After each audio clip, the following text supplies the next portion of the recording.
దేశ తొలి ప్రధాని నెహ్రూను స్ఫూర్తిగా తీసుకుని సీఎం కేసీఆర్ అన్ని వర్గాల అభివృద్ధికి పాటుపడాలని సీఎల్పీ నేత భట్టి విక్రమార్క కోరారు.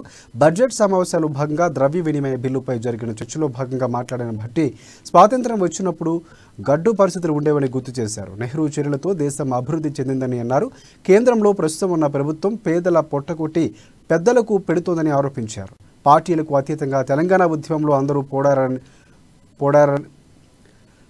పోరాటం చేశారని సీఎల్పీ నేత భట్టి విక్రమార్క గుర్తు చేశారు.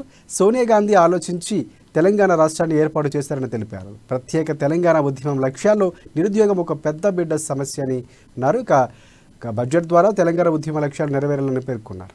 వ్యవస్థ ఈ దేశాన్ని ప్రభుత్వ రంగ సంస్థల్ని ఆస్తులు సృష్టిస్తే మేము అమ్మేస్తామనుకున్నాడు. ఒకటి కాదు, ఈ దేశ సంపద మొత్తాన్ని అమ్మేయటమే కాదు, అపనంగా మొత్తం ఆయన సంబంధించిన క్రోనిక్ క్యాపిటలిస్టులకి అడ్డంగా అప్పనంగా అందించేస్తా ఉన్నాడు. ఎందుకు ఈ ప్రభుత్వం దశాబ్ద కాలం వచ్చిన కేంద్ర ప్రభుత్వం కృష్ణా రివర్ వాటర్ ని తెలంగాణకి రావాల్సిన వాటని ఎందుకు ఇవ్వలేకపోతా ఉంది? దీనికోసం పెద్ద ఎత్తున మనం పోరాటం చేయాల్సిందే.